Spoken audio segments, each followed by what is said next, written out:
So how did you get into agriculture? Actually, I got into agriculture through environmental art.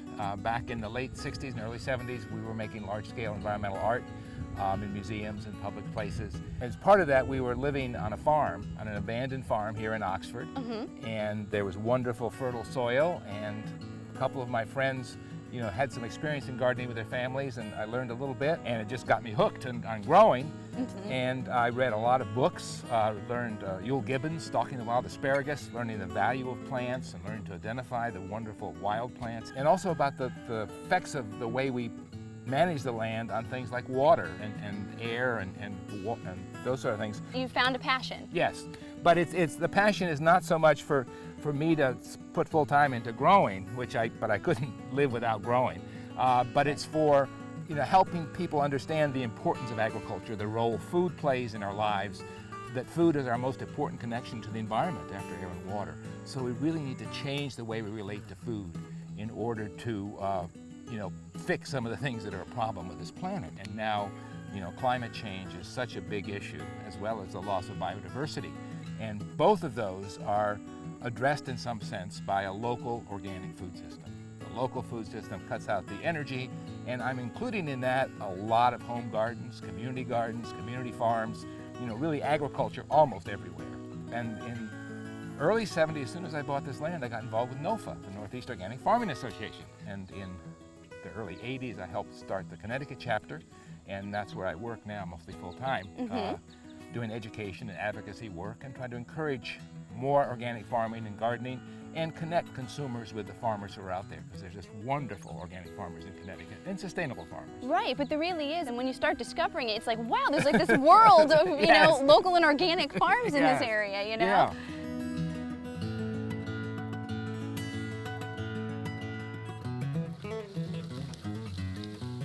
Soil is the key to healthy growing. Soil is really alive. There's 6 billion living organisms in a little tiny handful of soil, bacteria and fungi and all kinds of good stuff. And those things are basically nourished if the soil's left alone.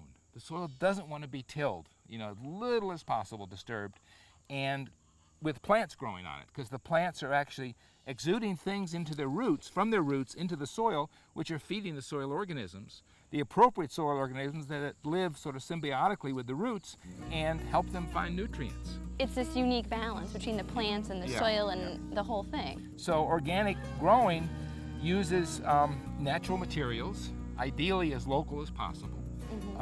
And the best things are cover crops, which are green manures, so that you plant a crop and then I can cut it down and either just let it decay into the soil or turn it under a little bit and plant something else, and it'll release its nutrients back into the soil. Also, I use compost. I've made compost. We started making our own compost this year too. Okay. So I'm just doing a very free form, not the tumblers or thing, just kind of going for it. But I'm really looking forward to being able to add that into my garden next year. Yes, that's wonderful stuff. It's the best stuff for the soil, because that's got all the organisms too, plus all the nutrients. I mean, the neat thing about plants is that they're made 98% out of air and water. Yeah. So there's just 2% of what is in here is actually minerals from the soil. The life in the soil encourages the availability of those, small amount of nutrients that each onion needs, and the rest is made out of air and water. And whatever plant, even a huge tree, is 98% air and water.